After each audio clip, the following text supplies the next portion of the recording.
When I think about this lifestyle as a cigar smoker, I envision one that is constantly growing, constantly evolving.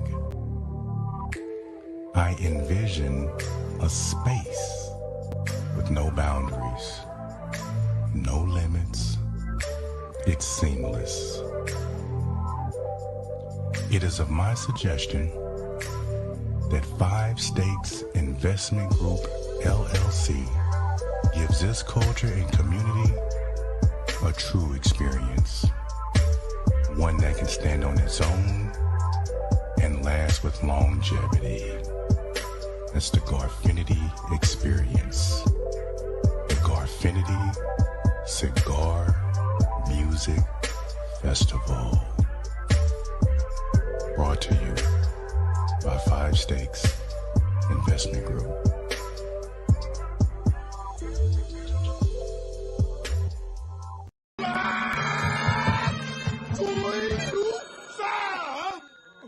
Who the hell is interrupting my kung fu? Stay Ready Boxing on YouTube. You ain't gotta get ready if you stay ready. You ain't gotta get ready if you stay ready. Stay ready been down with me since day one, baby. Stay ready, let's go, baby. Already. Bliss on the beat, baby.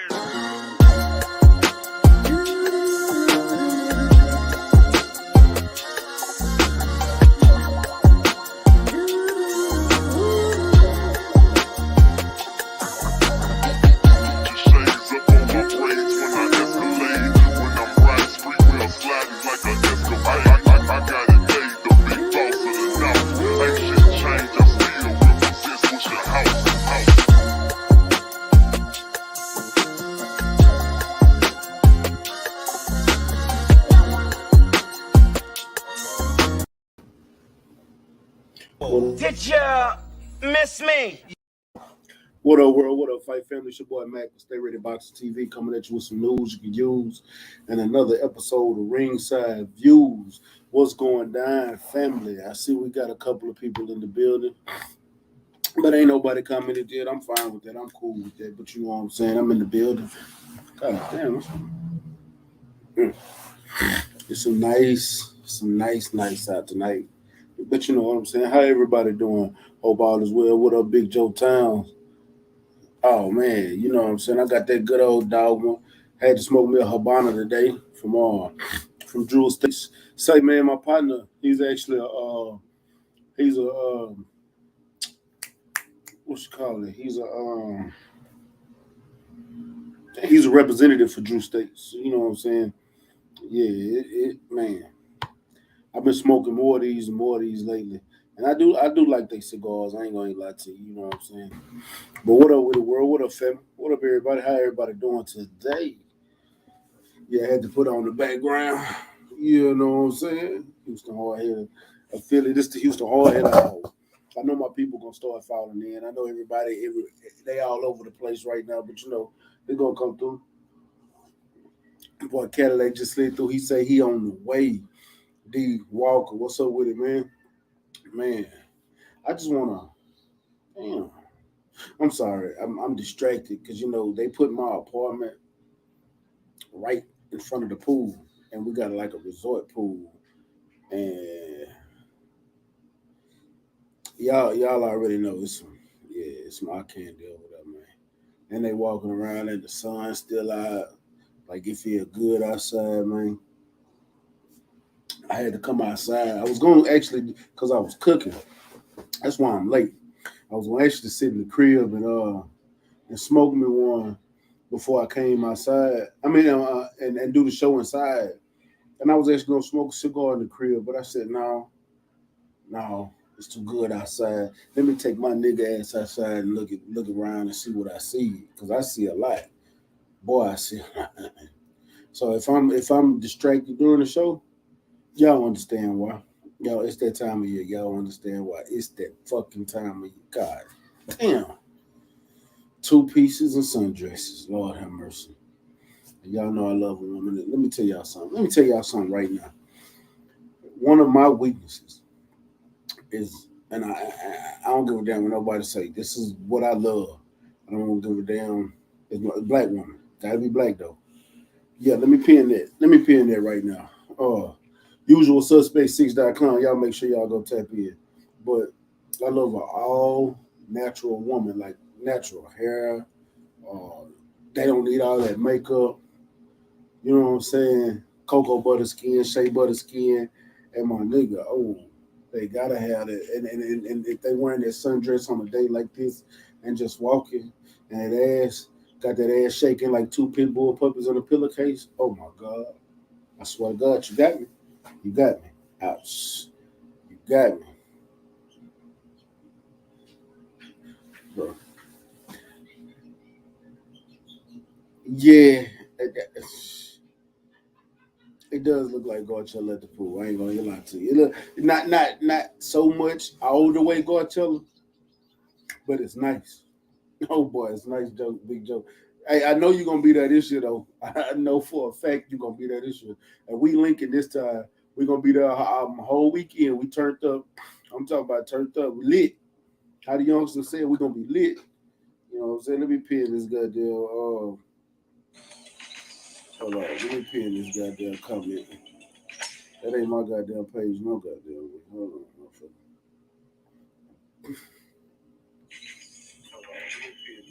All right, there we go. And don't put the hashtag. All right. Main event, Mark. What's up with it? What's up with it? Main event. I ain't hating on Boo Boo today, man. I ain't hating on Boo Boo. I know y'all be thinking I hate Boo Boo, and I understand that's in y'all area, but dog, I got to give y'all some facts. So y'all got to think of some logic at times. I don't hate Boo Boo, man. I don't hate Boo Boo. But man, let me get into some topics, man. Let's see what we got, man. Let's see what we got, because I want to talk about shit that ain't nobody talking about. You know what I'm saying? Ain't nobody really talking about Tank leaving Mayweather. Like, if y'all thought about that, Tank is about to leave Mayweather promotion. We'll get you down. Tank about to leave Mayweather promotion. So, supposedly, he gonna stay. He gonna stay in house with Al Heyman, but he finna leave, Champ. He about to leave. What's up? Y'all tell me in the comments what's y'all thought on that. Me personally, man, I don't know what to say as far as negative. I'm not saying that negative. I'm actually proud of Tank because I haven't seen Mayweather do nothing for nobody else because Tank has been the reason Mayweather has stayed afloat. Now that Tank is about to leave, what is Mayweather Promotions going to do? Because Richard Hitchens ain't going to be there for you. Andrew Tabiti is not going to be there for you. Raquel Miller, is she going to do it? She ain't fighting right now. God damn.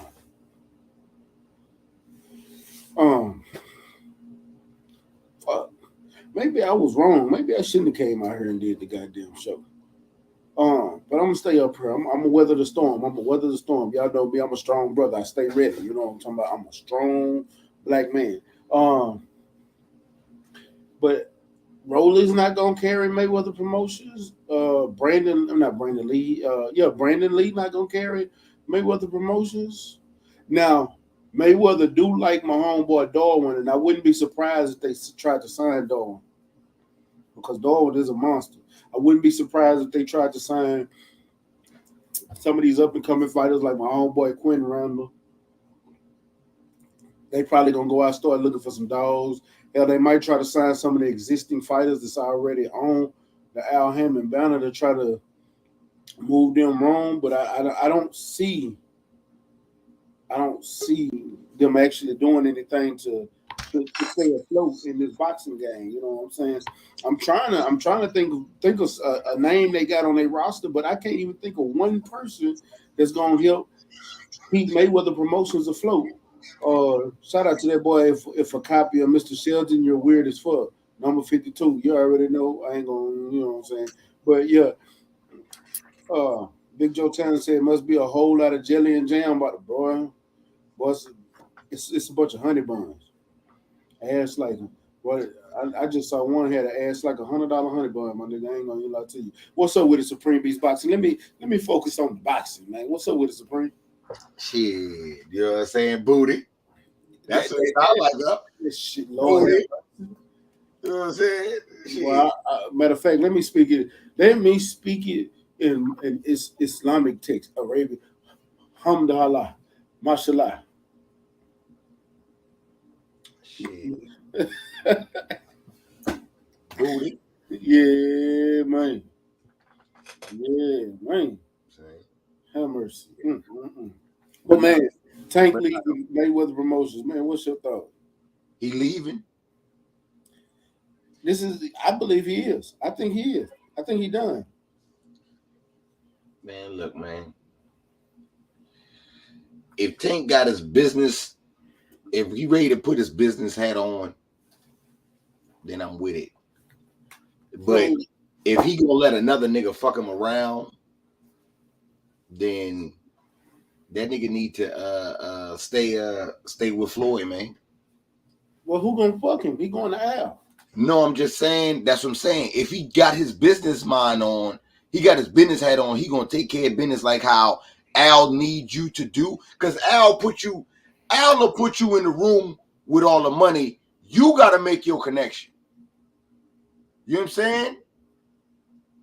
That's how Al carry that shit. So if you ready to do that, then cool. If you not, cool too. Just stay with Floyd. So I believe he already got his own promotional company. He got GDT Promotion. I mean GTD Promotions. Yeah, but see, that's a secondary name because we all know what the real GTD is.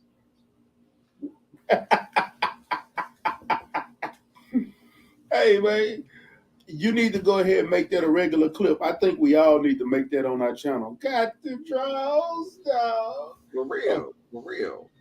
Like, yeah, we do know what it is, but who's to say? Because who is Truck Simpson signed to? I mean, yeah.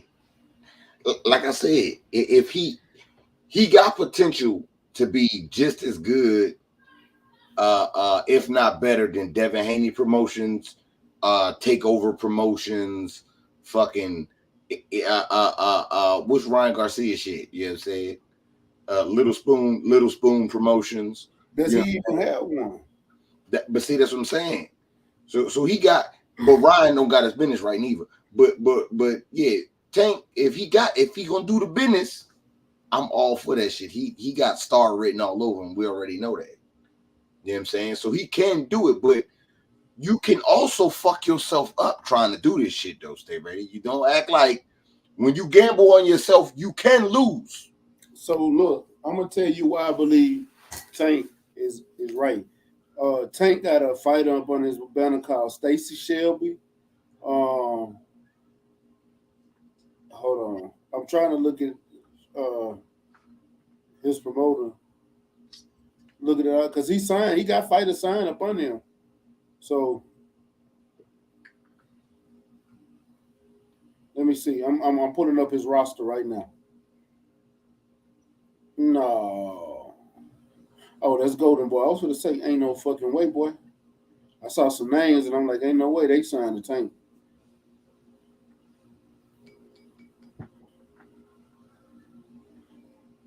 Yeah, it's not pulling up, but I know he got Truck Simpson and I know he got Stacy Shelby. So those are two names that he's already having fight on his undercards up under his promotional banner. So he's getting promotional cuts too. Not only is he signing Mayweather, but he's getting promotional cuts too. That's why he's making a lot of money. I mean, true indeed. I'm just saying, make sure you got your business right, man. That's it. That's it. I agree. So tell me this. What Mayweather gonna do when Tank leaves? Because even Floyd came out and said relationships don't last forever. Things can't last forever. I said this the other day, stay ready.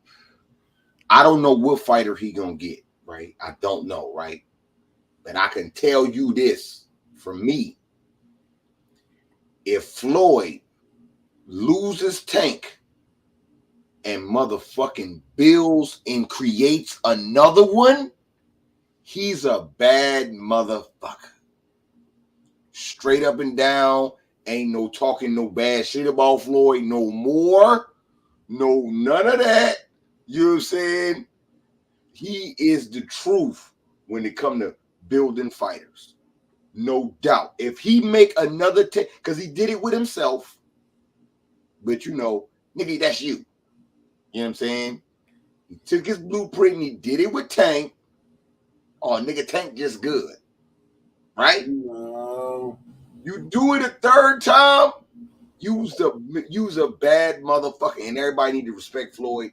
Just shut the fuck up, let him do his thing. I can't lie. That's how I'm gonna carry it if he builds another one just like how he did Tank. I'm gonna tell you why he didn't build Tank. You know when I learned about Tank? Tank wasn't even on Mayweather Promotions at the time. Tank was an amateur. You know where I learned about Tank? Where? Vine, my nigga. Vine. Your Tank used to do them no look fast ass hand pad work on Vine, bro. You know how long ago Vine was popping? Yeah, yeah. No. Look.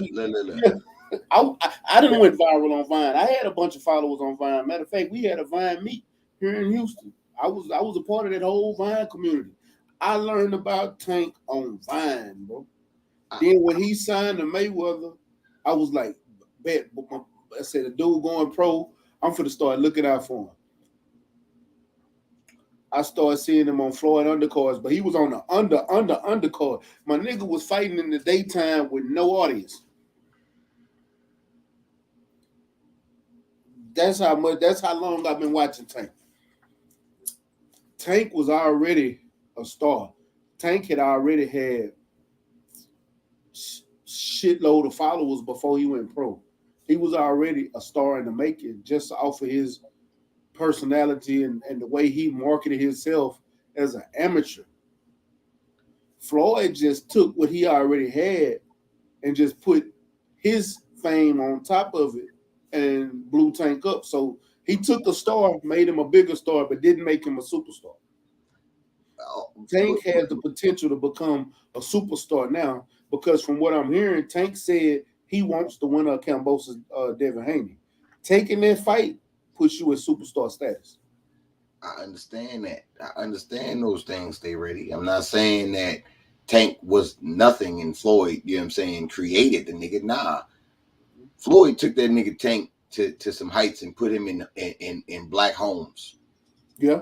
All across America. You know what I'm saying? And Tank delivered. Tank did his part. These is 50-50 ventures. You know what I'm saying? Scarface was Scarface without motherfucking Jay Prince. And Jay Prince was Jay Prince without Scarface. But shit, when he got Scarface, they look at the legend become the legend. You know what I'm saying? That's how I look at that shit. You know what I'm saying? So if he could do it again, he a bad motherfucker. But you go to one of these gyms and be like, oh yeah, he's the one. Because you know Floyd missed out on fighters too. Floyd missed out on a whole bunch of fighters. Floyd wanted, no, I'm just talking about Floyd wanted Tank like how he wanted Shakur and he wanted Dev. So you know what I'm saying? He missed out on fighters. He know how to pick good ones and he gonna take them to that level. But if he do it again, oh my God, I'm telling you, man. Oh man. Man, if it Mark said I ain't thought about Vine in a minute, bro. I ain't gonna lie to you. Nigga, I still got videos in my phone that I used to edit putting on Vine. That went viral. I thought about posting them on Instagram. But I get what you're saying though. I get what you're saying. If he finds another one and do it, what's the prospect right now that he can do that for?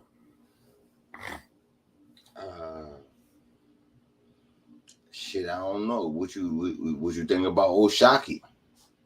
Oshaki ain't going over there. Oshaki's already signed up for Bellum. He's one of their premier fighters. He headlined the Friday before Regis did.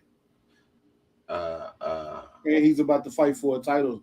That was a title eliminator he fought for. He been a silver title holder for a long time.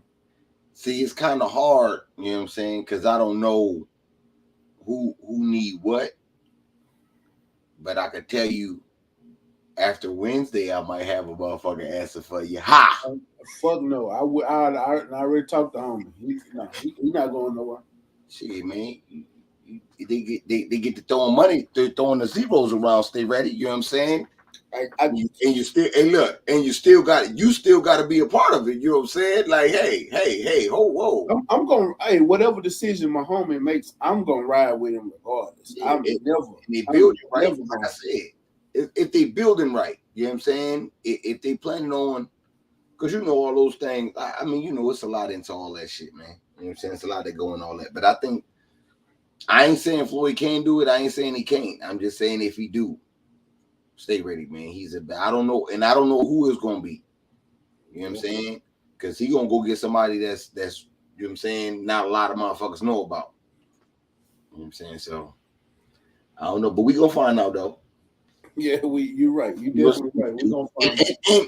And I'm also interested to see, is he gonna do this with another little nigga, or is he gonna go with a middleweight nigga? Can he do this with a light heavy or a cruiserweight nigga? You know what I'm saying? Do he got a heavyweight he thinking about? You know what I'm saying? See, that's where I was kind of leaning towards. Well, I'm not gonna say leaning towards. I was leaning away from, because promoting welterweights and smaller dudes at 130 is kind of his niche, because that's where he come from. But when you look at what he did for Andrew Tabiti and a lot of those heavier guys that are signed up under Mayweather promotion, they get. When the last time you heard about Andrew Tabiti? Yeah, I thought he was gonna be the next big thing coming out of Mayweather promotions. Then he got knocked out, and it's like we forgot about it. You got Raquel Miller over there. What? She should be making all kind of headway in the female division in women's boxing. As fine as she is and as cold as she is, bro, that's a marketing tool all by itself. She's marketing herself on Twitter.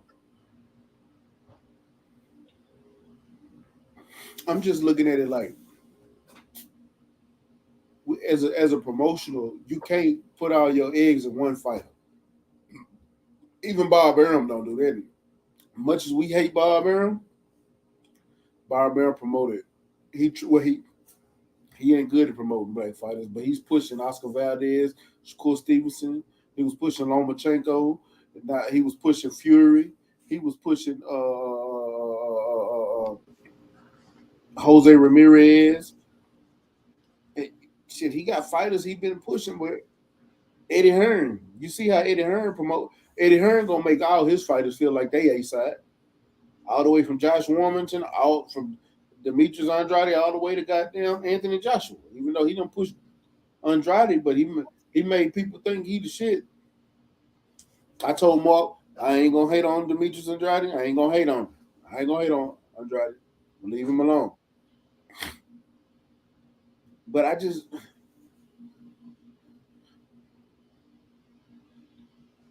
I gotta see something. Like, honest to God, I need to see something, because if Gervonta Tank Davis leave, Mayweather, I'm trying not to believe it, but I truly think Mayweather Promotions is done, and Mayweather gonna have to get out there and fight under his own promotional banner to keep them afloat. Nah. You don't think so? Nah, they gonna be all right. They're not gonna be I mean, you know, Floyd ain't never really have it big over there, man. I can't never think of Mayweather Promotions having a big stable and a whole lot of fighters that's making a whole lot of noise. But I mean, you know, Floyd gonna be all right. He always bounce back. You know what I'm saying? He always bounce back, man. So I think he'll be all right. Now will he find another Tank? Will he? You know what I'm saying? instead of putting all his eggs in one basket, have a couple of them out there. You know what I'm saying? You never know. You know what I'm saying? I think he might. I think you might see Mayweather fighters in all weight classes all of a sudden until he get the next Tank. You know what I'm saying? So he might play it that way. Yeah, you're right. So let's move topics because I'm still on my things ain't nobody talking about. So I know a lot of people don't know. I know, but they still working on the particulars. My boy Calvin Hot Sauce Henderson, huh? Yeah. So it seems like he's about to fight David Morrell Jr. Okay. This is a big step up fight. Like a major step up fight. For both fighters, to be honest with you. I know it's shocking for me to say that, but for both fighters. Because we know the type of fighter Calvin is. And we know the type of fighter David Morrell is. I think for this fight, stylistically, this is going to be one of the most exciting fights because Calvin, he fights out of Arkansas, but he's from Texas. He has a Texas style of fighting, and he's a monster. He's gonna walk you down. He's gonna utilize that jab. He's trying to beat you up and break you. Dave Morrell from Minnesota, he does the same thing. This is gonna be somebody's gonna get either hurt, stopped, knocked out in this fight. Bad. I truly believe. And I know both fighters. What's your thoughts on this fight, bro? When? Huh? When are you talking about doing this? They still working out the particulars. But I can tell you that this fight is about to happen. I'm saying though, is this gonna be on the Stephen Fulton joint out in the Armory? It could be. When is that fight? Is that fight in the summertime? I don't know. It's a little minute out, I think. I don't know. I know it's supposed to be a summertime fight.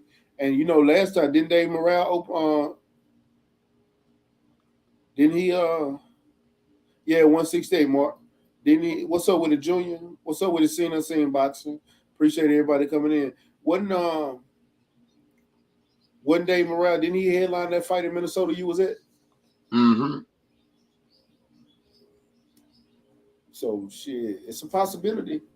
It's a possibility they could be on the undercard. Because Stephen Fulton is a bigger name, so yeah. But it's also a possibility it could be a main event somewhere. Because he does have a belt. Yeah. Nah, it could be. I just thought he was gonna be on the undercard of the Stephen Fulton joint because it was out in the Armory and shit. You know what I'm saying? They've been putting a lot of fights out there in the Armory lately too. Hell yeah. Hey yo, the atmosphere fly out there, man. For a fan, the atmosphere of the Armory is kind of like that. I can't front. I cannot front. Cause it's like a club stadium type club. Like, yeah, it's lit. It be jobs like lit that joke, man. I can't front, man. I can't front. I might have to. I ain't gonna lie to you. I might have to fly out there, Junior. If I decide to fly out to the Armory for the Calvin Hot Sauce Henderson and Dave Morrell fight, you coming? I know my nigga Cadillac can come. It's right down the street. It's summertime, so it ain't gonna be hot.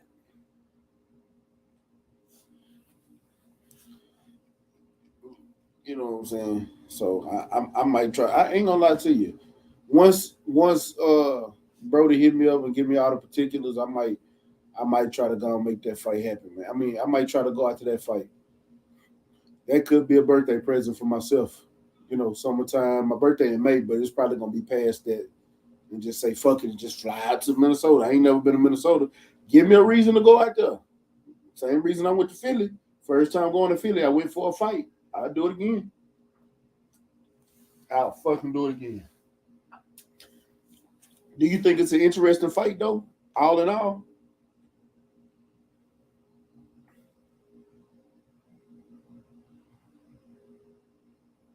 on mute if you're talking, champ.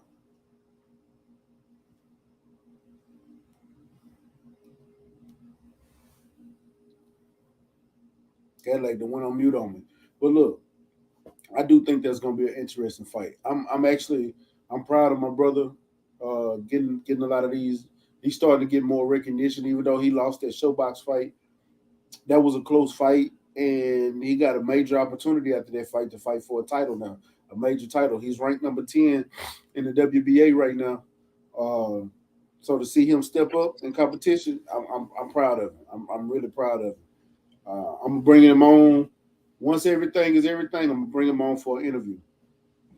You back? Yeah, I'm back. Okay.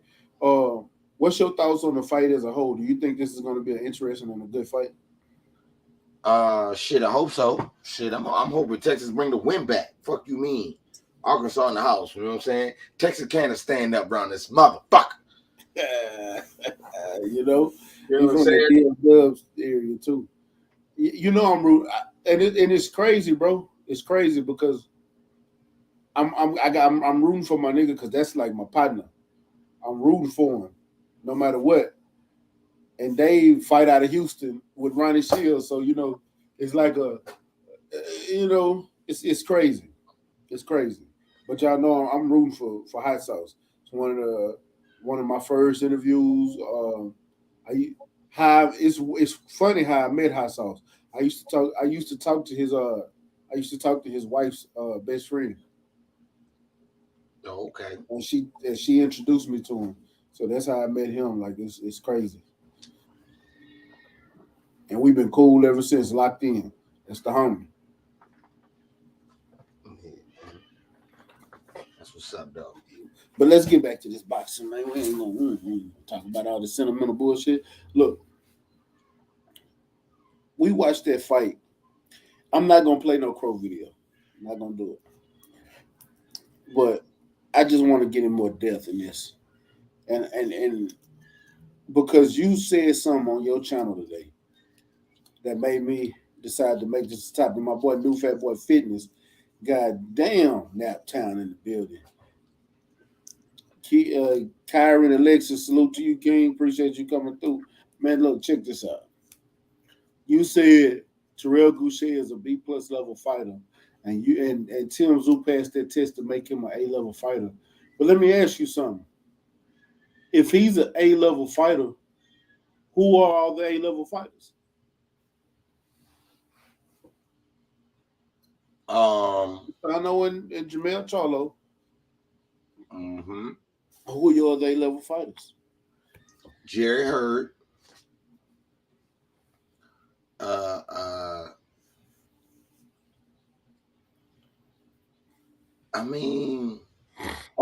Erickson Lubin right now. You know what I'm saying? Right now, I could say Erickson Lubin and Fundora. You know what I'm saying? And then that's it. I'm gonna tell you why Sebastian Fundora is not. Only reason he in it is because he got a fight signed with Erickson Lubin, and if he win, he's still in it. But he like the playing team. You know what I'm saying? He not really in it, nigga. You know what I'm saying? We just had to get a first round nigga a bye. You know what I'm saying? You not really, but you could upset the world. You know what I'm saying? Shock the world. You do got a chance for that. So his best win was Jorge Cota and a split decision against Jamonte Clark. He got a split decision versus Jamonte Clark, the same person that Terrell Goucher knocked out. Yeah. I am not sold on Sebastian Fundora whatsoever. I ain't either. He's not A-level to me. I will give you Erickson Lubin. I will give you that. That's what I'm saying. If he beat Lubin, then he A-level, right? Only if he beat Lubin. But so today, I'm going to put him on the joint. After they fight, then that's different. You know what I'm saying? You can be a B-level fighter and get an A-level fight. You can be a C-level fighter and get an A-level fight. Salute to OG Eric in the building. You can be a B-level fighter and get an A-level fight. C, D, E, F, and G. But that's what I'm saying. No, I'm gonna count you I'm gonna count you as you that. You got an A-level fight, so I'm gonna count you as an A-level fighter until you prove me otherwise. We sit your ass back down to where you came from. Fuck, we talking about. You know what I'm saying? The reason I asked you that is because I don't think Tim Tszyu is an A-level fighter yet. I think he's a B-level fighter that beat another B-level fighter. I'm not sold on Tim Tszyu because Tim Tszyu has, bro, his defense Trash. terrible. Like his defense is like, bro. I done seen some bad defenses in my day. Jaime Munguia got terrible defense. Jerry Hurd got the best chin in boxing, but he got terrible defense. Hell, even what's the motherfucker? Dillian White defense ain't all that good. You know, I could run off a bunch of names of fighters with no defense, but Tim Tszyu was up there at the top. And that was my first time watching it. Maybe it was just that one fight because he had a certain game plan. He made some adjustments and it just didn't work out for him on the defensive side. But from what I saw, I think he gets handled by any of these top fighters. Absolutely. Like, and one of them. Fedor, no, I don't. I think he had. I actually think he beats Fedor. Salute to my brother KG stepping in the building. What's happening, you squares? He might not. I don't know what Fedor could do to stop Tim Tszyu's pressure. I didn't say he would. I said he might not. He's too frail. Just saying he might not. They I'm all. be honest with you. Fedor need to put some meat on his bones and move the fuck up. No. Fedor needs to be awakened by a true inside fighter because he's one of those tall fighters that is convinced that he can fight on the inside. He's going to get in there with somebody that can really dog on the inside, and that shit is going to wake his ass the fuck up. And somebody's going to reteach his ass to utilize your range, and that's when you're going to see the weight come on after. But you know I watched this nigga get a knockout from fighting on the outside. He fought Nathan Gallimore. He fought Nathaniel Gallimore on the outside and knocked his ass out. But he's going to have to be consistent. I think, that being consistent at fighting. Matter of fact, when he fought Sergio Garcia, he was boxing at first, and then he got on the inside because his gas tank didn't last. That's why he started fighting on the inside. Sergio Garcia made his ass fight like that. I remember that fight. Yeah. Matter of fact, we watched it together. Mm-hmm. Because I'm looking like, man, Sergio winning this fight. They gave it to Fedor. But, matter of fact, I'm going to ask KG. I'm going to ask you this question. Because you was talking about Tim Tszyu earlier, and we was discussing. At the top of 154, who does Tim Tszyu beat? That's going to be my question for you. Who does he beat at the top of 154? Give me the top of 54. Look, give me yours and Red's personal top 54, and I'm gonna tell you where he faces, and where he fails against them. Number one, Jamel Charlo. Number 2, Brian Costano. Number 3. Hold on, man. That list is faulty, man. Jerry Hurd is number 1. Hey, he asked me for my list. You put Jerry Hurd number 1 on your list. You asked me for my list. I'm giving you mine. That's both our lists. All right, look, those 3 names y'all just named. Stylistic. No. Look. Stylistically. Let me throw one. I'm gonna throw 2 more at you and I'm done. Ezra Lara, and Erickson Lubin. Top 5. Stylistically, Jared Hurd is the best fight for him.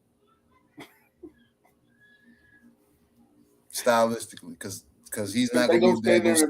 Because he's not going to be stepping left and right. You know what I'm saying? He's going to be there the way Tim Tszyu is going to be there. The thing is, we get to see if Jared Hurd can knock somebody out that's going to be right in front of him. You know what I'm saying? Because it ain't going to be no salsa It ain't gonna be no waltz. It ain't gonna be no fucking Cupid shuffle. It's gonna be 1 and 2 and 1 and 2. That's all it's gonna be. You know what I'm saying? Yeah. And who can take the best punch? And whoever can land them 3s and 4s. Mm-hmm. That's what's and get gonna consistent make with that it. Different. Yeah, be consistent. The first man that rocks backwards, that damn goes back on his back foot, loses. You know what I'm saying? 100%.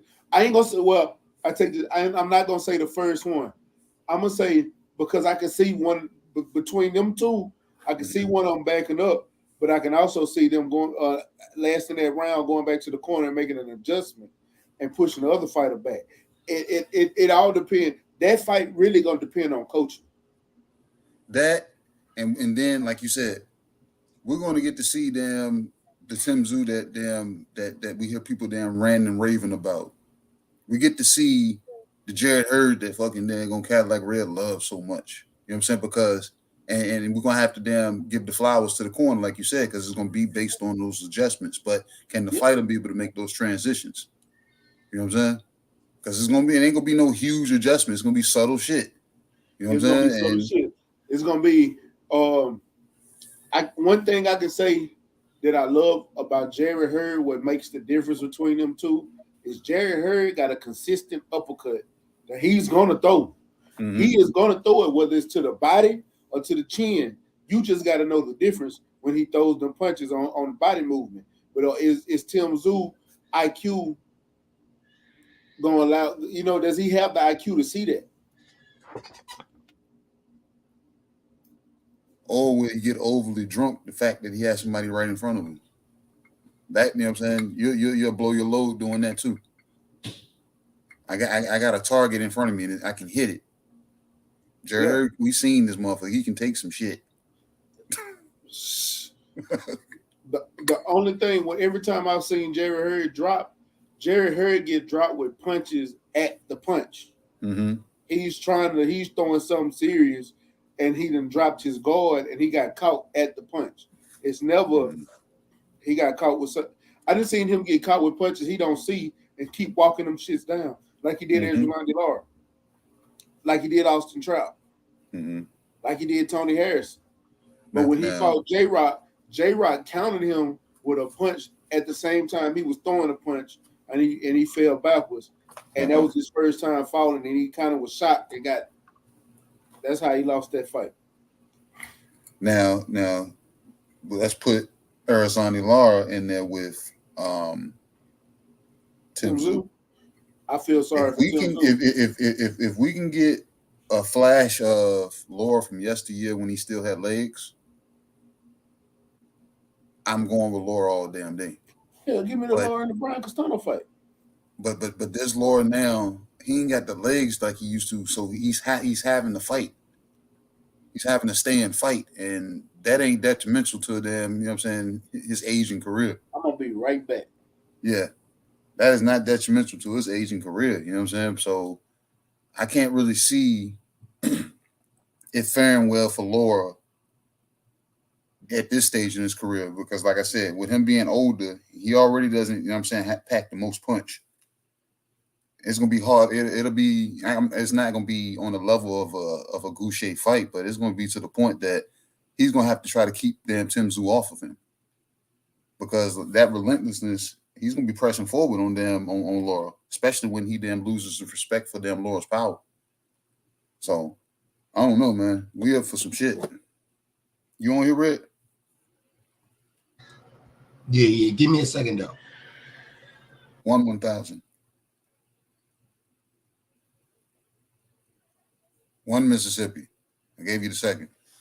No, I'm playing. I'm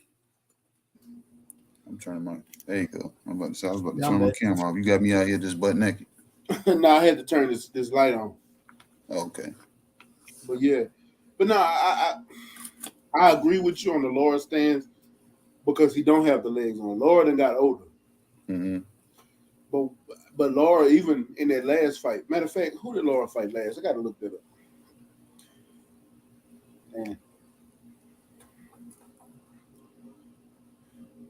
Because I believe he would have beat them Jared Hurd. if he had the legs, you know what I'm saying? If he wouldn't have failed. Mm-hmm. Thomas Lamana. And Jared Hurd was clearly the bigger man. You know what I'm saying? So it's like Jared Hurd, he makes the weight, but when he comes in, the dude, to me, he looks like he's 200 pounds in the ring. You know what I'm saying? It's just a big body. You know what I'm saying? So I got to give Laura his props. To be old and still able to go in the ring and get these knockouts and fight the way he fighting, I got to give him his props. But if Tim Tszyu go in there and beat Ezra Lara in a fight, I got to give Tim Tszyu all the props in the world. Like, I cannot take nothing away from him in a fight against somebody like a Lara. Even with Lara being 56 years old? Even with Lara being 56 years old, Lara just knocked out two of the last 3 opponents he had. Lara still beating up boys. Did you know who they were? Cornflake. Did you know who they were? I knew one of them. You said Cornflake? Yeah. I heard of that. You talking about Joey Spencer? No, I made a clip. Laura knocking out Cornflake. That's how I remember. Oh, you talking about Greg Vendetti. But I did know Roman Alvarez, that's Canelo brother.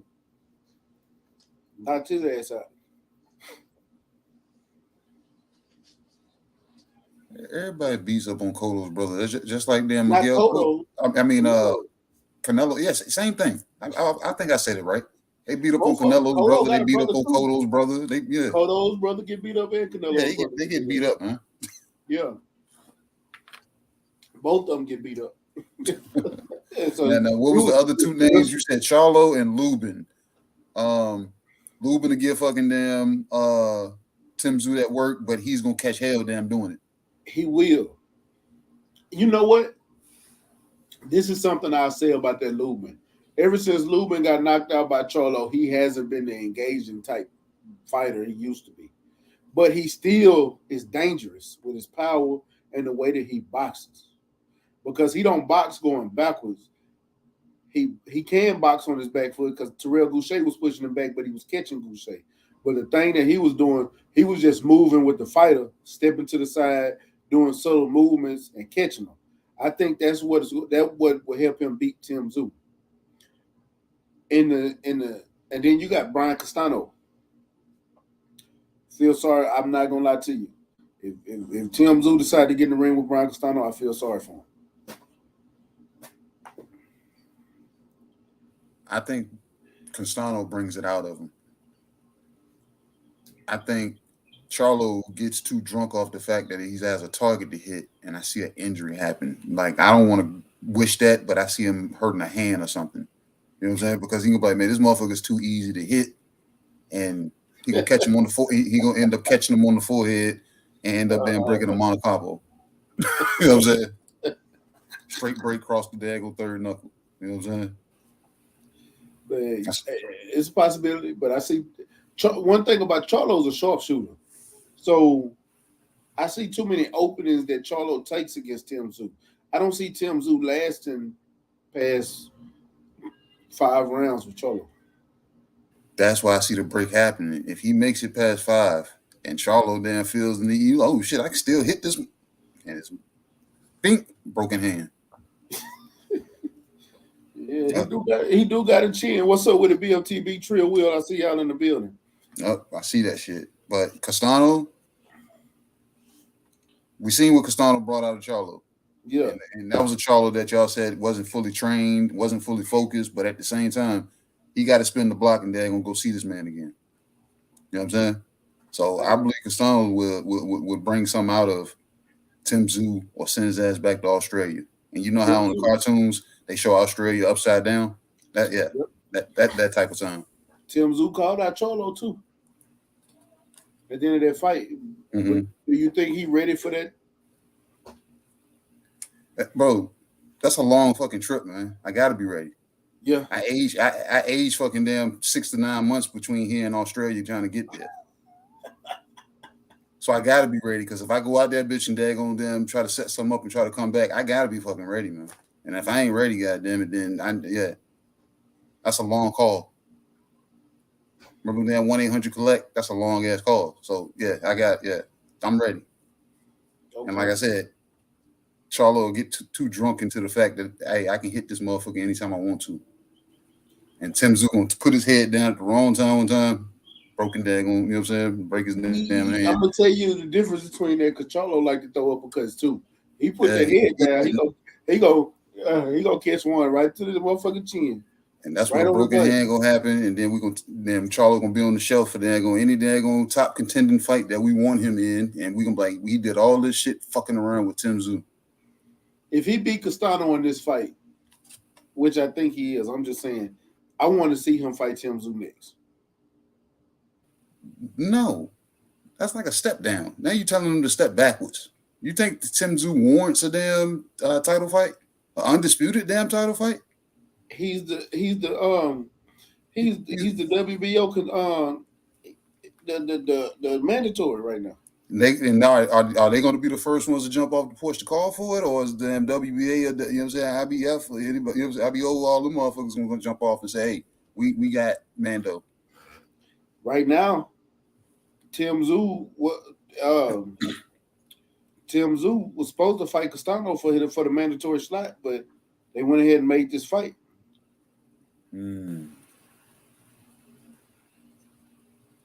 Like, it was supposed to have been Tim Tszyu and Castano.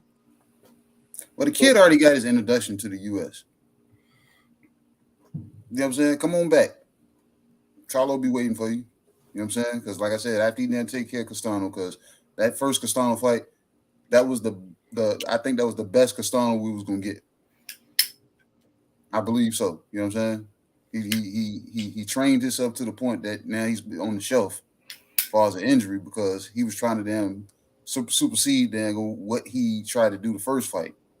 I didn't fuck myself up because I'm trying to squeeze the last little you know what I'm saying, bit of juice out of this raisin. Yeah. So what's good, L Dub? What's good, Duke? Hey, L Dub, you missed the conversation earlier. I was talking about my boy Hot Sauce fighting David Morrell Jr. Man, he that fight is a done deal. They are just setting up, getting ready for the date. Hopefully, I think that's gonna be a damn good fight. Like, I honest to God believe that's gonna be a damn good fight. Somebody's gonna get knocked out in that fight. But I think I agree. I agree though. I think Tim Tszyu is gonna be next as far as getting them title shot. That's why they made the play to come over to PBC. Yeah. I mean, you wouldn't make a play where all the champions is at if you wasn't intended on getting the championship shot, right? Yeah. That's a hell of a play.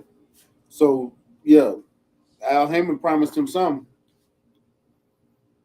And it probably was a fight with Jermell Charlo. It probably was. Man, let's get to the meat and potatoes. So, I know everybody's happy for Devin signing this fight. And I was one of the proponents telling Devin he need to take whatever deal they throw at him, because it's the only way. He said, I see in March, I knew Steve Morrell was the next. Yeah, he soon as he stepped up to 10, he sent it to me.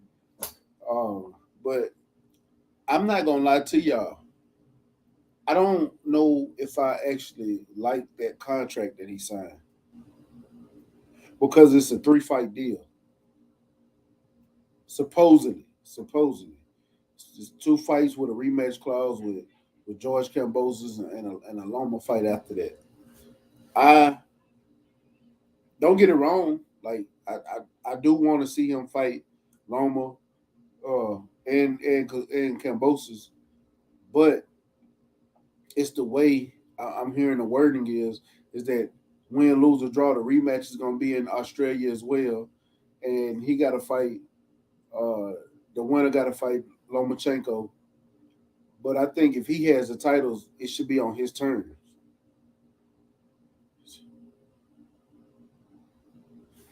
And look, even BFTB said the deal is the fucking worst deal in boxing history, and Loma is not guaranteed.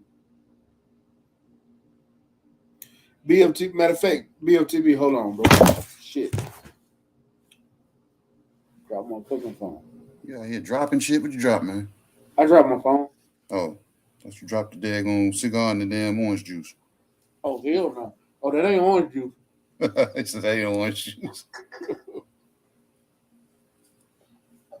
It's a family channel, damn state. It's juice in that cup, man. Ain't that right? Red.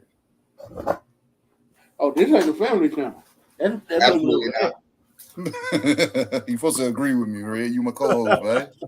Said it's a adult beverage for sure. And I can't say what it is, but it's definitely adult. It's an adult beverage.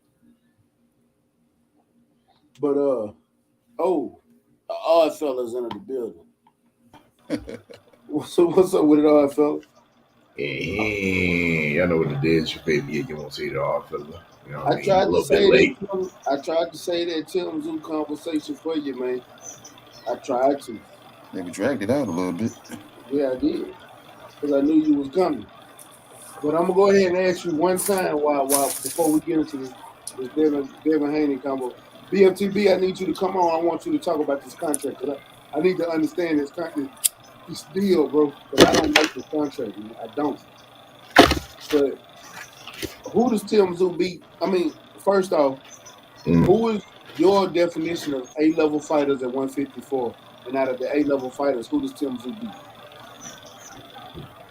Charlo, A-level to start. Castano, just behind Charlo, A-level.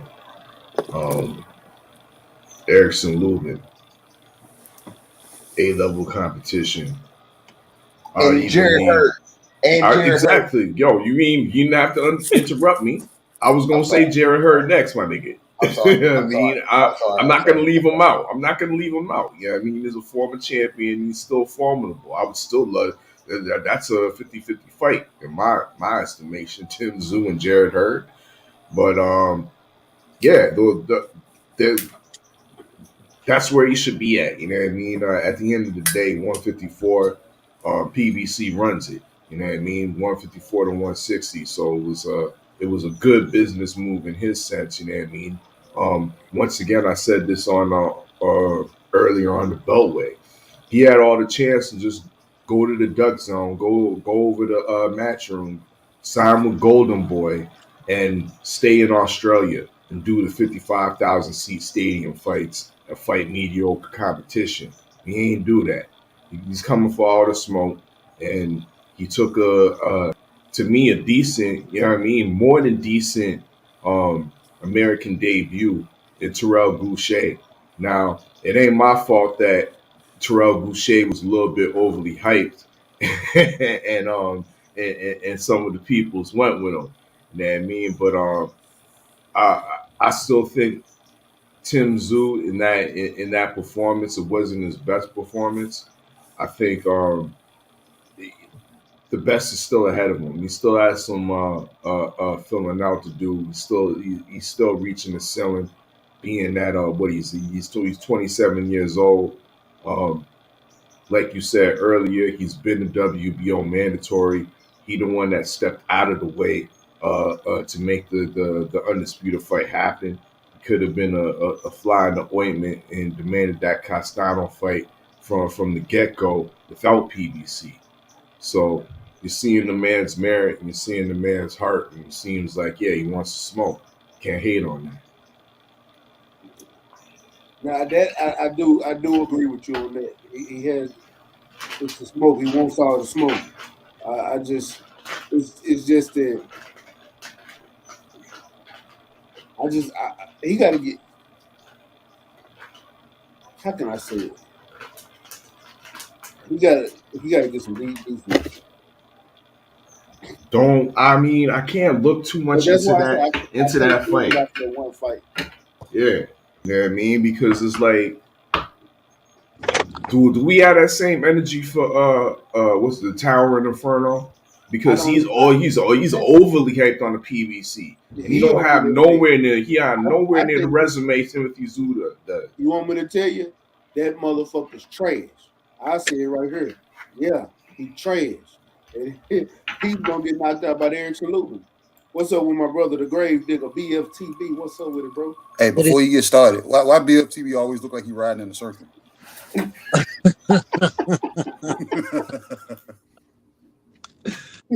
Crazy dog. He be looking around like he ride those circles like on Paid in Full. He said, "Man, the streets never sleeps, yo. The streets never sleeps." Dog. Just keep calling me. Facts. Good, man. Hey, grave digger, I gotta ask you, man. What are the actual particulars of this contract that Devin just signed for this fight? Because I'm hearing it's a 3-fight deal with ESPN and Top Rank as co-promoter. So some of it I can't say some of it. You know what I'm saying? I can't say some of it, but the stuff that I can say, I pretty much put that shit out, right? The stuff that I can say, I know for a fact it's a 3-fight deal. I know Devin's the B side on all them motherfuckers. The first fight, the second fight, and the third fight, he has an option to be the A. He has an option, but you know he still has to. It's still not guaranteed. That's just the words they're talking about. You know what I'm saying? They're saying Lomachenko, but Lomachenko is not guaranteed. That's not. It could be Teofimo Lopez, or it could be somebody else. It could be Teo at 140. It could be Lomachenko at 135, or it could be anybody else on Top Rank. It's up to Top Rank. It's not. They just threw that name in there, that Lomachenko name in there. Lomachenko is one of the names. He's not the name, and it's not guaranteed. The third fight is just the third fight. Yeah, the third option with Top Rank. And it's a possibility they could try to throw his ass on the shelf for the third fight too, huh? I don't know about the shelf part, but what I do know that the third fight it's a Top Rank fight. All them shit's gonna be on ESPN, the app, except for the last one might be on, if it's Lomachenko or Shakur or maybe Teo, it might be on a pay-per-view. You know what I'm saying? It might be on a ESPN pay-per-view or some shit like that. You remember how Teofimo was talking about his punk ass daddy, talking about how, you know, he's gonna be fighting on pay-per-view this year or some shit like that. So they have the potential for that to be a pay-per-view, but that third fight is not etched in stone. But I disagree wholeheartedly with my brother Mac that says he should take anything. Fuck them belts, man. Yeah, I told Devin personally, fuck them belts. Personally, I said that. It wouldn't take anything in that sense. What I was saying was, I'm thinking is taking a fight, getting a quick fight to get this get this deal out the way and get these belts and go about your business. I didn't expect it to be this fucked up. You know what I'm saying? I wouldn't wish they did him dirty. That type of deal. They did him dirty because they knew that's what he wanted. And they never showed him Lomachenko. They still didn't show him Lomachenko's contract. Yeah. He still has no idea what Lomachenko's contract was. Lomachenko's contract couldn't have been a 3-fight deal. No way. Look, Bob Arum don't do rematches. Exactly. So how the fuck was it going to be a 3-fight deal? No, he don't do rematches, bro. It wasn't going to happen at all. It wasn't going to happen. He was not getting no fucking 80-20 split. And you're the A side in the first fight and the second and the rematch. Even when you lose, you're the A side. Like, Bob Arum don't make no fucking whack ass deals like that. That shit is trash, bro. That's a deal that he might present, but that's a deal he presents knowing there ain't nobody gonna accept that shit. That's got Ludabella written on it. Yeah, Devin pulled their card, man. He pulled their card. You can't, I don't know this for a fact, for sure, but it makes sense on why they would offer a deal like that, right? You offer a deal that you know Devin isn't going to take. That way you can say, hey, Devin refused to fight me. I told y'all he didn't want to fight me. He refused. He ducked the contract.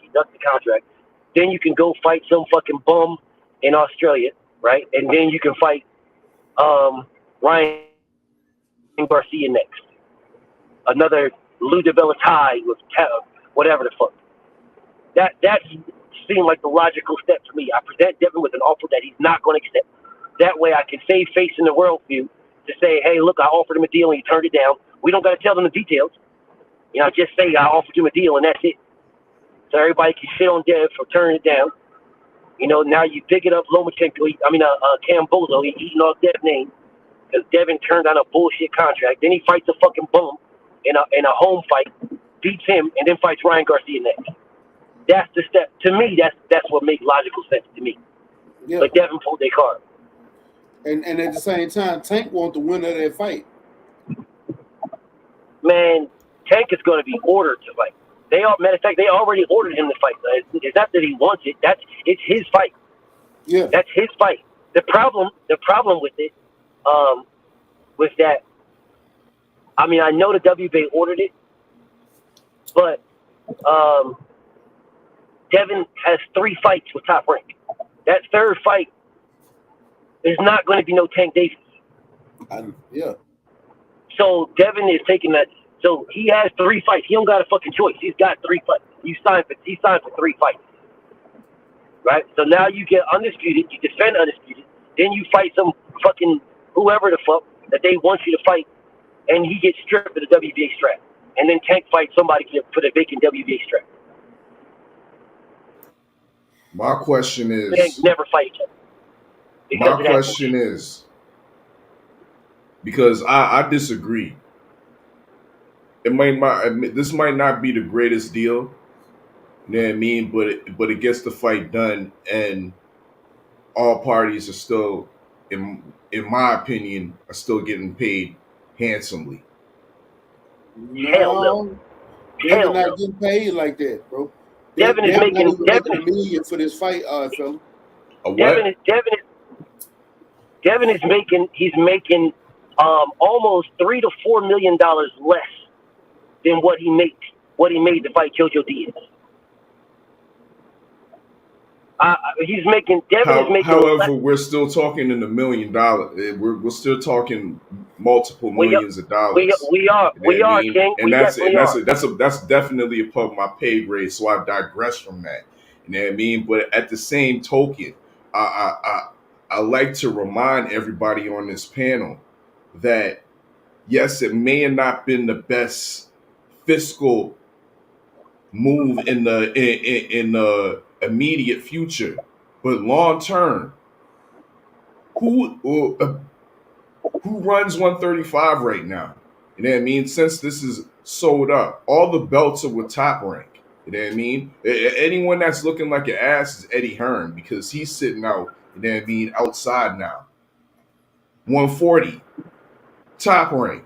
You know what I mean? Devin Haney's a big lightweight that could possibly move from 135 to 140. Now that he's associated with Top Rank, he has an option to fuck with the belts that either Josh Taylor defends or relinquishes. So to me, this deal isn't all too bad. Like I was saying for Timothy Zhu, he made the right business move by going into the smoke into the promotion that had all the best fighters, that had all the champions there for him to fight.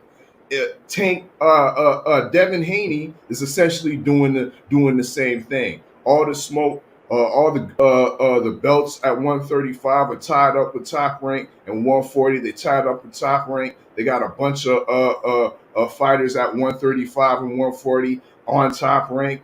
I think it's a decent little deal. Decent deal. I will say this. I will say this to what my brother just said. In the interest of Devin Haney's legacy, in the interest of the best, I absolutely agree with you in that interest. But that's what I'm talking about. So from the side that you said, I absolutely agree. Absolutely agree with you. Devin Haney did an absolute boss move. The deal itself, the principle of the deal, you know what I'm saying, it's fucking garbage. But the move that he made is a boss move. He shitted on the entire sport of boxing, the entire sport, because you don't know a fighter that will take the deal that he did to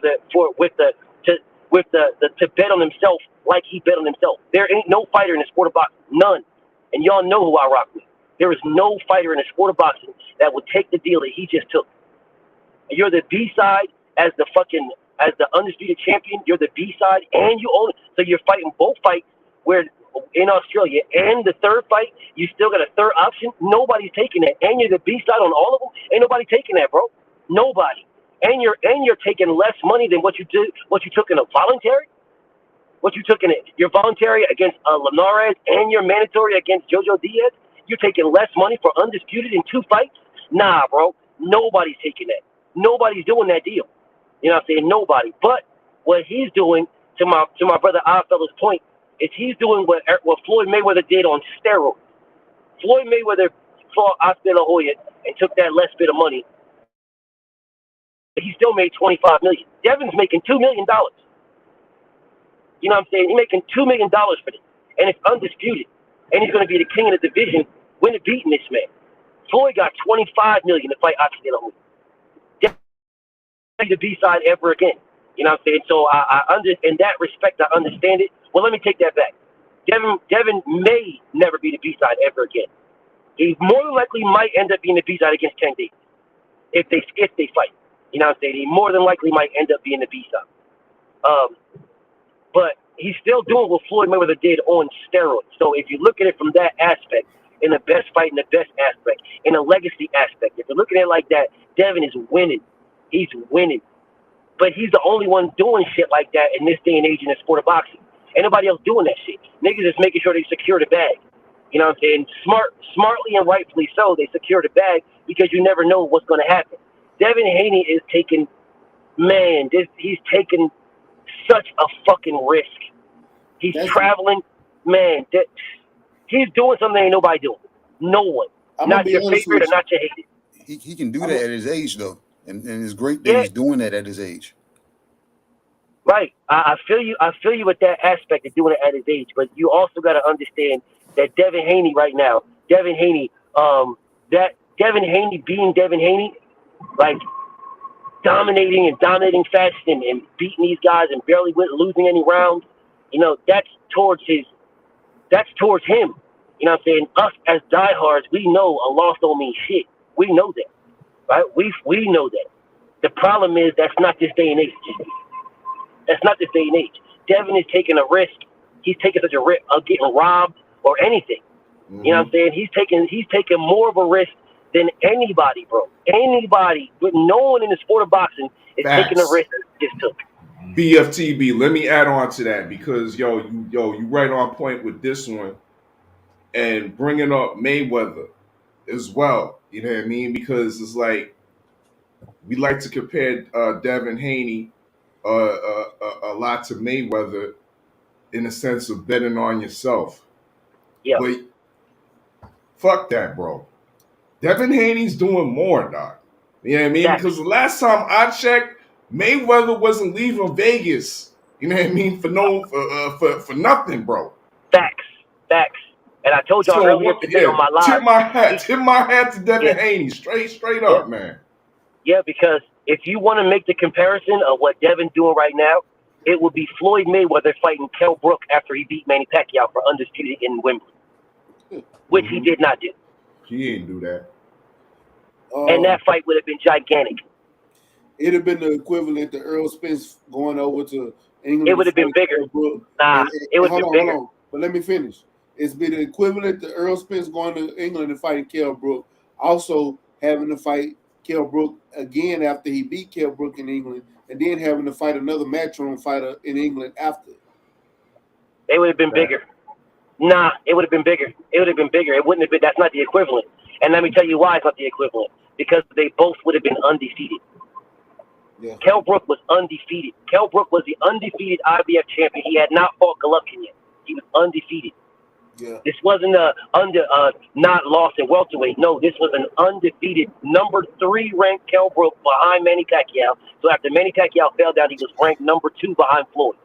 This would have been 1 and 2 fighting for undisputed lineal in Wembley, and man, that would have been that was a way bigger fight.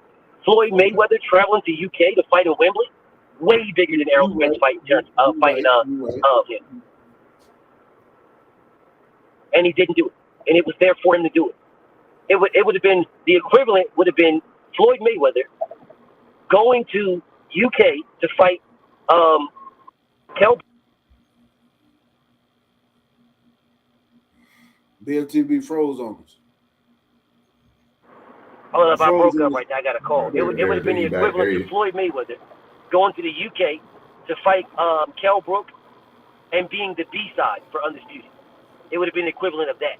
Because Devin does not need Kambosos for money. Devin makes more money than Kambosos. Kambosos needs Devin for money. Devin can make $4 or $5 million fighting Gamboa in a rematch. You know what I'm saying? He don't need Cam Pussy. He wants Undisputed. Floyd Mayweather didn't need Kell Brook. He didn't even want Undisputed, but he could have got it. That's the equivalent. And it would have, coming up that Manny Pacquiao fight, I said it on my live, but coming up the Pacquiao fight, Floyd Mayweather fighting Kell Brook for Undisputed in the UK would have been probably top 2 or 3 or maybe 4 highest grossing pay-per-view fights in boxing history. You just came off the Pacquiao fight. You got 3 belts. Your next fight is Kell Brook for Undisputed in the UK. You can't name a few, bro. I think that's bigger numbers than Canelo. I would debate that with anybody. Yeah, because that would have been a tough fight all the way around, and people would have known about it. Yeah. Shit, I can't hear y'all, dog. You can't hear me, Chuck? Can y'all hear me? I can hear you. Yeah, we can hear you. I can't hear y'all. Yeah, we can hear you. Good. Oh, I can hear you. Go out and come back. It's all good, family. Look, I'm about to dip up out of here, man. I'm about to get something to eat. I can't hear y'all, but if y'all can hear me, man, peace to the family, much love and respect to y'all, man. I'll see you on the other side. Appreciate you coming peace through, y'all, family. All right, salute. But y'all just heard it from the man. He got more. He actually knows the contract itself. So Supreme Beast, after hearing that conversation we just had with BFTB, you know, this is what we're gonna end on. What's your thoughts on that contract that Devin just signed? And what is your thoughts about him going through this gauntlet, man? Shit. What y'all saying, Texas? You gotta bring ass to get ass. Right? Yeah. And Dev trying to be the champ of the world. So you gotta travel the world. You know what I'm saying? The world bigger than the United States. Do I think it's fair? Fuck no. But if this is what you got to do for legacy and this is what you're fighting for, you feel like you didn't made enough money, it's time for legacy, I respect that. If you come on the other end of this shit undefeated, you's a bad motherfucker and can't nobody tell me shit about you. He the best thing smoking. I'm gonna start straight up and down. So, I mean, you know, I respect the nigga for putting himself in that situation and do all this shit. And you know, I'm hoping that he do come out unscathed. You know what I'm saying? So I mean, but yeah, it is a bad deal. But this, you got to pay the cost to be the boss, man. You know what I'm saying? This is what they mean by gambling on yourself. You think you could just gamble on yourself in motherfucking $5? Nah, you got to put the motherfucking house up. We gonna win and get a mansion, or we gonna be homeless. So I'm with it, man. I'm with that shit, and I think he, like I said, I think he gonna be all right, man. He gonna show these motherfuckers why they were scared to fight him. KG, what's your thoughts on it, champ? Nothing ever grows in comfort. If something gets comfortable, that shit's just gonna die. You know what I'm saying? So you got to shock the body, you got to shock it, and Dev is damn there to shock himself, challenge yourself, because based on what everybody has said, you know what I'm saying, from our fellow them to BFTV to Red to you, he stands a high risk of getting fucked at any damn point. You know what I'm saying? I'm sitting here the whole time BFTV was talking. I was trying to think of the name of the movie. Y'all remember that movie with Louis Gossett Jr. and he fought them all them people in one night? Hurricane. What the hell was the name of that damn movie?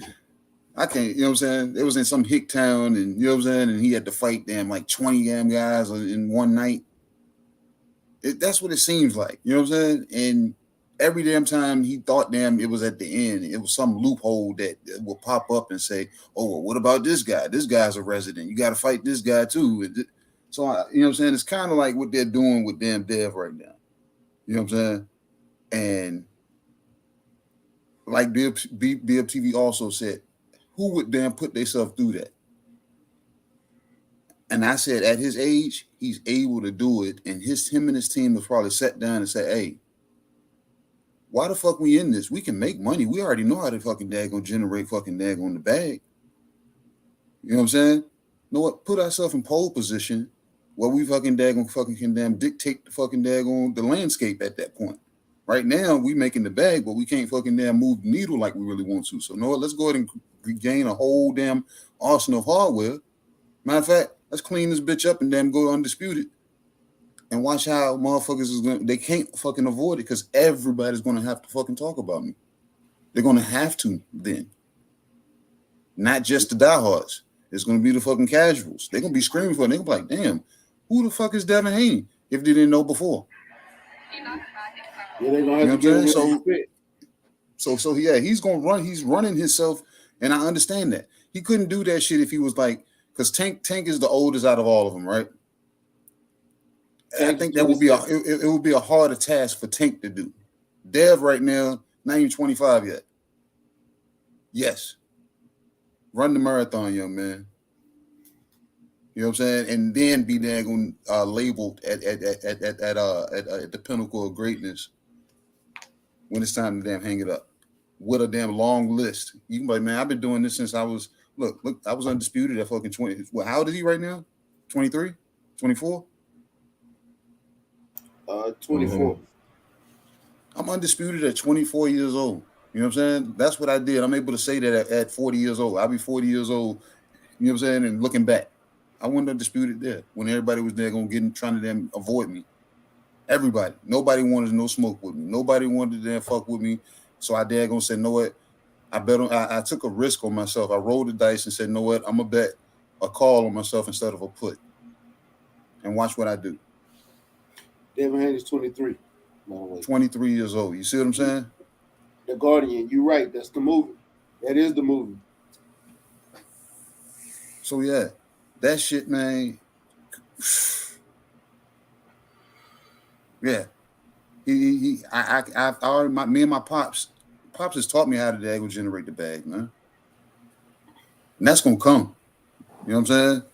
I need that legacy because, like I said, the kid been doing it since damn, you know what I'm saying, since coming out the box. Yeah. This is something damn, you know what I'm saying? This ain't just something that, oh, I'm just trying to get rich off. This is something I wanted them when people walk in, look at this wall. And then you just stop at the Emmys. You know what I'm saying? I'm in the pros now. I need all that damn stuff too. I need every damn thing. You know what I'm saying? When my body finally grows and probably tops out at 47, 54, or wherever, you know what I'm saying, wherever it ends, I want those too. So yeah, like I said, I can see the damn, you know what I'm saying, the drawn out process. I hear that too. I definitely hear that too. I'm so impressed right now. Where while some others are questioning the deal, but this to me is almost. I think almost people are disappointed for the fact because we're almost expecting to see a fighter of this generation not have to align with one of the I guess major promoters or major networks. They could get it from the mud and do it independently all the way up to the top. But this boxing business is, we all know it's very corrupt and it's very political. You know what I mean? And these are one of these things, situations where I believe that the reasons why you got to take this type of contract. Now, going back to what I was saying before about Mayweather, that to me this is like the pretty boy phase in Devin Haney's career. How long was Mayweather under contract with Aaron under Top Rank? You know what I mean? I bet it was longer than this 3-fight contract, essentially with Devin Haney. So take it back before he signed this contract. We was talking about Devin Haney taking major pay cuts. Well, KG's right on the money with Devin Haney's about that legacy now. You want all the accolades. Give me all those belts. You know what I mean? One thing that hasn't been stated that I don't know if it's actual factuals, but I'm gonna say it's actual factual, is that the bag has been secured. Plenty of times the bag has been secured. You know what I mean? So now that the bag has been secured plenty of times on Matchroom, plenty of times before that, before you even got to Matchroom, we can take a little pay cut in order to get our legacy shit. In order to get our legacy in check. You know what I mean? So that's the way I look at it. You know what I mean? And it might, once again, might not be the best deal fiscally, but this is the pretty boy phase, and Floyd Mayweather had to go through it, and it seems like, unfortunately, Devin Haney has to go through it too, but only for 3 fights. I can see what you mean.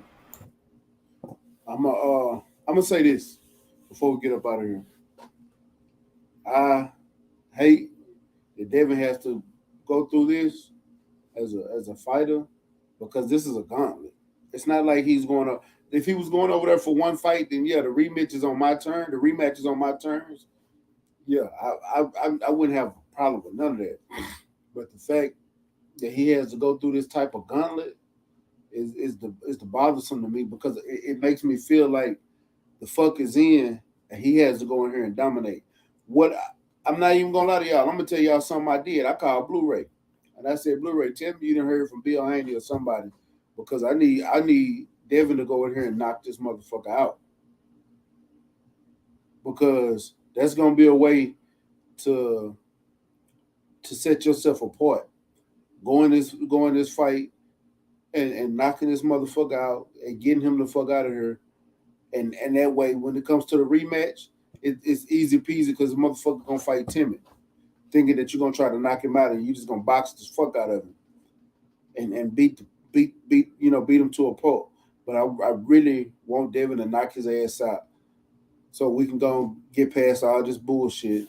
And to be honest with you, it's a rematch clause. But if he knock him out properly, might not even have to worry about a rematch. Might not even have to worry about that second fight. Digstown. That's the name of that movie. What'd you say? Digstown. That's the name of the movie I was talking about.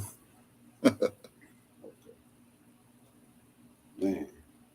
But man, we gonna get up out of here. I appreciate everybody coming through. Tomorrow I got an interview with Alfonso Lopez, aka Mr. LT Gray. He won the last fight, but the last time y'all saw him, he was fighting Zerto Ramirez and lost. But I'm bringing him on tomorrow, and then Wednesday we got an interview with Mr.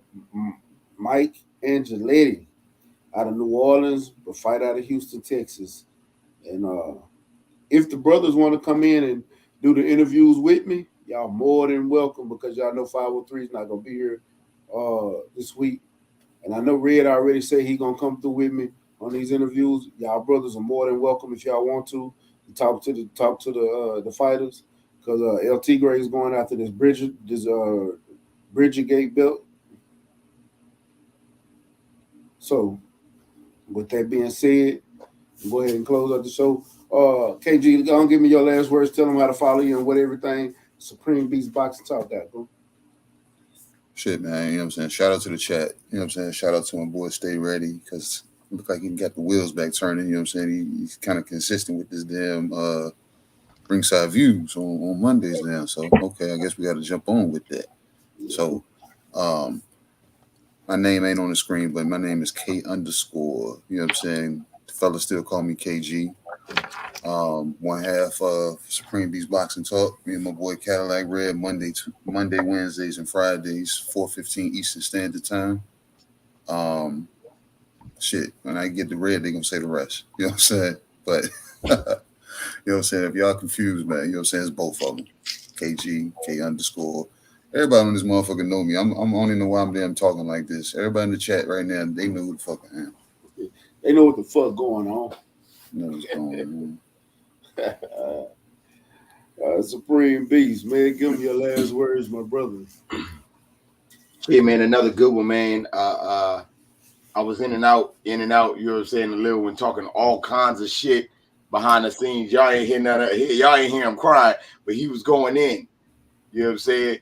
But yeah, man, y'all already know, man. Supreme Beast Boxing Talk right here on YouTube, Mondays, Wednesdays, Fridays, 4:15 Eastern Standard Time, 3:15 Central. We bullshitting on the Beltway. You know what I'm saying? It's a usual suspect thing. And I'll holler at y'all in a minute, though. Already. Jay, still telling what you got going and close this out. Indeed. You know what I mean? Yeah, excuse the tardiness, the lateness, you know what I mean? Pulling up to the Ringside Views and whatnot. But it is what it is. A man of greatness takes his time when he pulls up, you know what I mean? And respect the greatness in the day, because y'all consistently losing once again to a guy with a music channel. You know what I mean? And Red, I want to see those real numbers. I want to see those real pick'em numbers. You know what I mean? Because I swear that I'm in the lead right now. You know what I mean? And speaking of a guy with a music channel, 9 p.m. Eastern Time tomorrow, it's going down. March Madness Music Tournament, the finals, the championship. We got 4 left people. You know what I mean? 1 from Missouri, 1 from Salt Lake City, Utah, 1 from Halifax, Nova Scotia, and 1 from my city, Steel City, Hamilton. Y'all know what it is. But March Madness is going down 9 p.m. Eastern Time in the War Room, The War Report, right here on YouTube. Once again, salute to the usual suspects. It is a usual suspect thing. Be on the lookout for the rankings dropping this week. You know what I mean? Wake and Bake Show, them things, you know what I mean? Usualsuspect6.com. It's your favorite yet your most hated all. For the salute to the whole LDBC. And I'm Gizon. Man, appreciate all my brothers coming through fucking with me today. 503, I know you're grinding out there, man. Make that money. Don't let the money make you, man. I appreciate everybody tapping in. Appreciate everybody in the chat. Man, make sure y'all like, comment, and share this video to all your social media platforms. And please like this video. I just want y'all to push the damn button. Push the button. Come on. Push the button. What are you doing? I'm just playing along. Come on, push the button. Yeah, come on, push the button. Push the goddamn button. Push the goddamn button.